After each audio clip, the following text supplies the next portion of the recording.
Well, anyways, welcome to our next little workshop.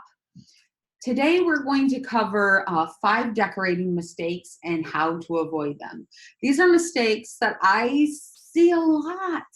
And, honestly, I even have to be very mindful of not making these offenses myself because it's really easy to slip into them. So here we go. Okay. All right. So I am Catherine Charney. I'm an interior designer. I'm in business with my husband. I live in LaGrange, Illinois. Went to University of Michigan for psychology. So that's been helpful in terms of helping to read my clients and some perception things I learned there. So we'll go into that another day. All right. My company is Design Inside, and we're kind of unusual in that we design, we help with building, and we do the finishing touches, we do the decorating. All right, so today we're going to cover 5 decorating mistakes and how to avoid them. All right, so our objectives are to identify 5 common decorating mistakes and identify tips for some minor adjustments to correct the mistakes. All right, first one I see a lot is a space is matchy-matchy. You might look at this image and say, hey, that looks pretty sharp. Yeah, it does. But my problem with it is that the oranges are all pretty much the same. So it's like there needs to be some tonal differences, manipulate the saturation. So that is too matchy. Some of the things that can be matchy-matchy will be things like the accents are exactly the same color. Your coffee table, side table, console are all from the same collection. Your sofa and your love seat match. And you buy a bedroom set. So like the nightstands, the dressers, and the chest are all a set. That's matchy-matchy. You want your room to feel collected and inspired. Homes are unusual in that they sort of capture the progression of time and experience in one space. So let's honor that and make a space feel evolved and curated. So avoid matchy-matchy. Next mistake people make is that they don't measure. So here we go. Let's talk about some of the effects of not measuring. So one is your nightstand is too low for your bed. You're busy reading, you want to take a sip of water and you like reach down because your nightstand is like 10 inches off the floor. So you might have gone with like a European style nightstand and it's more like an American style bed that's taller. So measure. Maybe your walkways are a little tight. So like you have a path behind your sofa and people feel squished. Maybe you have too many or too few bar stools. Your table is so big that you can't center the light. Your coffee table's too low for the sofa. The coffee table sticks out past the implied zone of the living space. Maybe your rug is too big or too small. And alignments. What alignments? So I'm going to walk you through some of these things. Here, hopefully you can see. Yeah, good. All right. Can you guys see my cursor? Yeah. Thanks. All right. So here, hi. Here we have an alignment. This coffee table is centered to the dining table. People see these alignments either consciously or subconsciously. It creates order in a space. Also, you see that this coffee table is set in a bit from these 2 chairs. You wouldn't want like the coffee table to stick out beyond the chairs very much because there's like an implied alignment relationship to these things. All right. Here the rug is a good size. It's defined the entire space. It always looks pretty rotten when like a rug is just in the very middle. So you actually have to plan out a space. Measure it twice. These are things that you can prevent. All right, here's a couple tips for you. Your nightstand should be within 2 inches of the top of the mattress, and your lamp should be at the bottom of your chin when sitting up. There's a lot of different rules that I could teach you, rules of thumb, but we don't have time for that here. So I'm just going to go through some really basic things that I see. 36 is a magical number. This is the amount of space that you need, like between a wall and a table, like a dining table. So if you have a chair behind there, you need room to move the chair and have somebody walk behind it. So that's 36 inches. 36 inches is like a walkway around furniture. So like if you have an L-shaped setup, like a sofa here and a chair here, make sure you have 36 inches of space for people to walk in. All right, so 36 is a magical number. Even in like commercial design, 36 is like your minimum doorway opening for people in wheelchairs. They need room to get in. So if you come out of this knowing anything, know that 36 is a magical number. Another mistake I see people make, this one's hard to resist, is to pick your paint first. So you think, hey, my furniture's not here. Nothing's on the walls. I don't live in this space. Let's pick the paint. So if you have to, you can do that. I'd really recommend being cautious. Number one rule for picking paint is you absolutely have to have natural light. There's a number of reasons you need natural light. I'm going to walk you through some of those. Neutrals have undertones. Your memory of color is vague. You need to have samples of fabrics and your rugs. So let me talk about this a little bit. So like, let's suppose you say, hey, you know, my bedspread is gray. All right, so I want to have some sort of color that works with that gray. You have to be mindful of whatever undertones are in that color. You have to think about the color temperature coming into the space. So I've had this happen where you'll have a neighbor who has a building and it's red brick and you get southern light bouncing off of the red brick and the entire space has a really warm cast. That's the nature of the space. It's real life. So there are things that you can control and you can't control, and you have to work within the limits of your ability to manipulate the space. So yeah, you'll have pesky neighbors.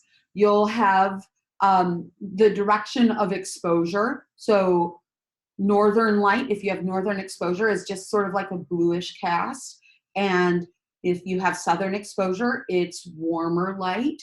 So that's why a color can look different depending on the time of the day, what part of the house it's in.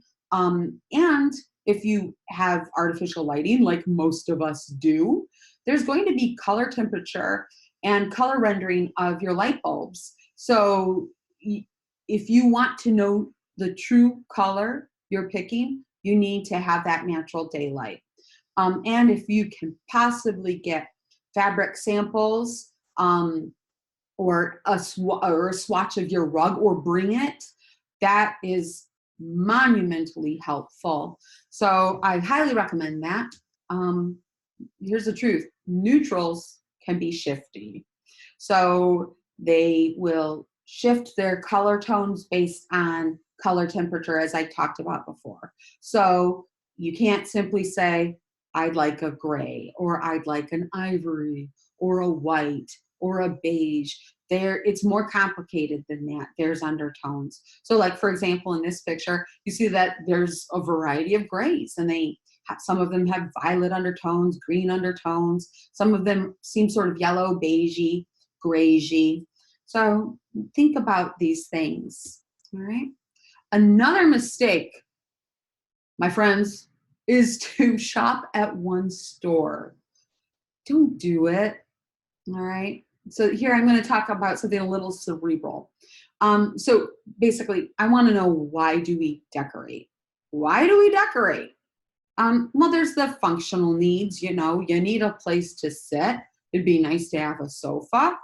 But there's also something more complicated. It's like an expression of individualism, like who you are. Your space tells people a little bit about who you are. It's like, what am I choosing to surround myself with? Some things that you might have a space convey about yourself and what you want it to feel will be like comfort. Do you want people to have curiosity when they come into the space, or prestige, whimsy? Is it an energizing space? Is it a relaxing space? Basically, your environment resonates personal meaning.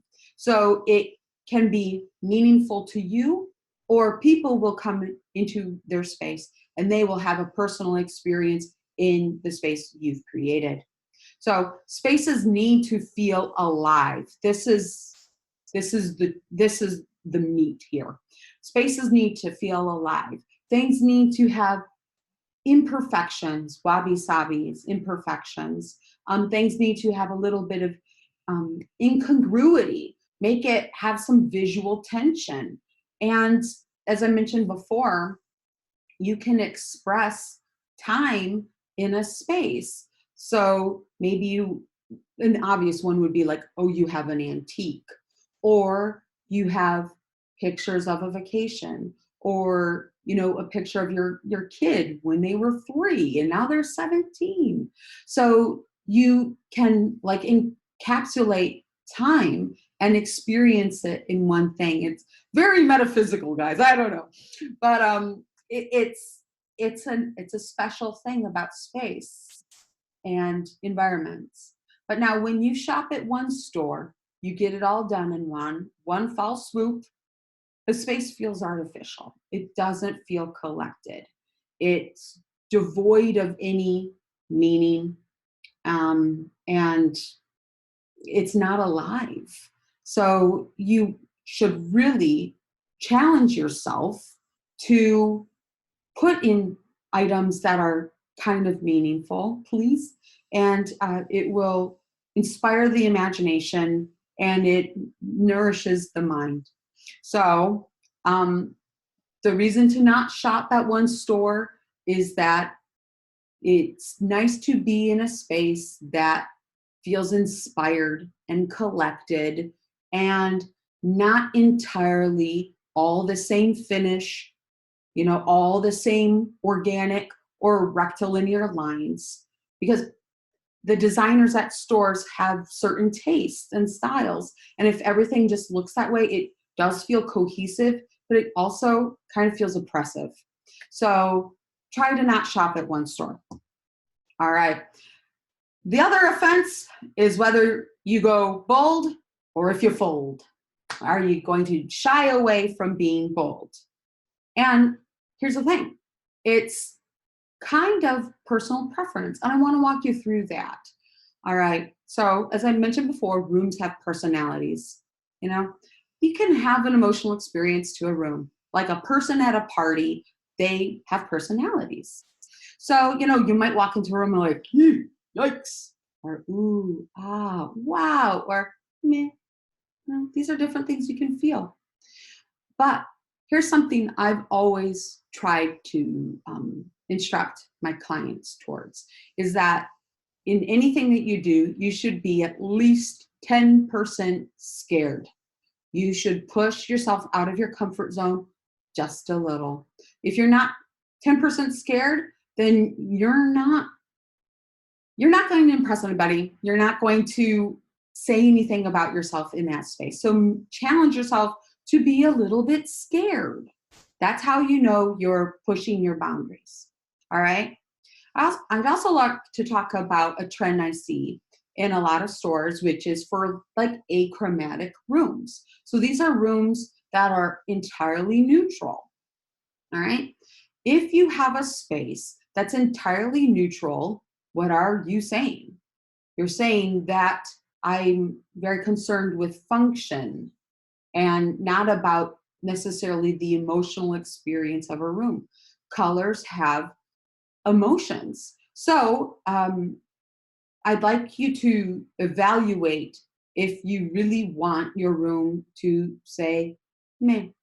So I would like you to try and put some color into the space.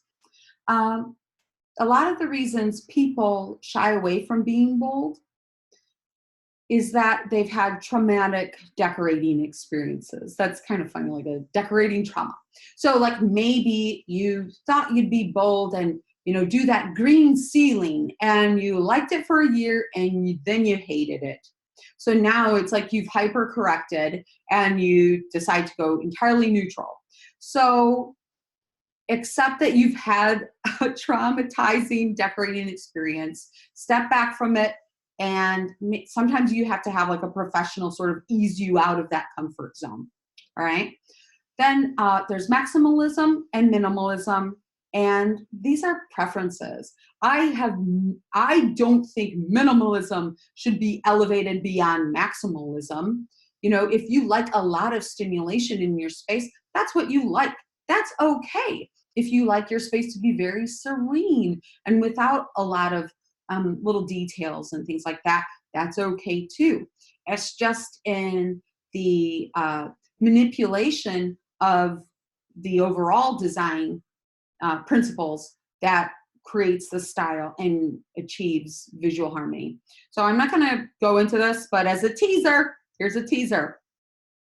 There's really only 5 design principles, and it's balance, rhythm, scale, proportion, harmony, and emphasis or focal point. So if you have expressed these things in a controlled way, you will have a successful space. So we'll talk about that another time. Key elements to helping you decorate. All you really need to know is your scope. What is it that you're trying to do? Your budget. What can you afford? What do you value? I've had clients that, want a $20,000 rug and a $500 coffee table. That is a personal choice. They really loved rugs.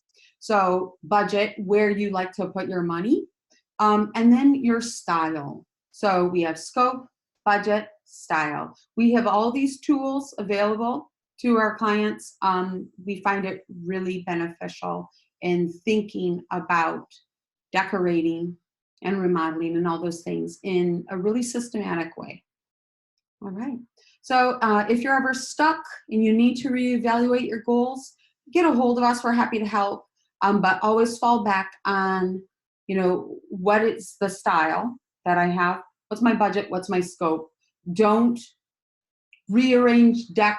Sorry guys. The saying is, don't arrange deck chairs on the Titanic.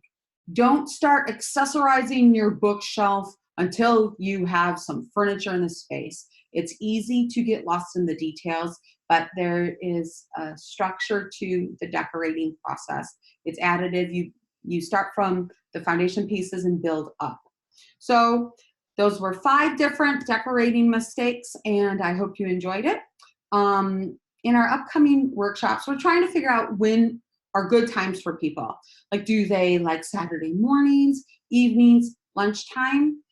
We'd like to let us know what you think. When is a good time to have one of these sessions? So just put it in the comments or shoot us an email at info@designinside.com, and we will take your feedback. Feel free to schedule a discovery call with us. If you follow that link there, the designinside.com/schedule, we can set you up with a conversation with one of our designers. All right. Thank you so much for spending your lunch with me, and we'll talk again next time. Bye.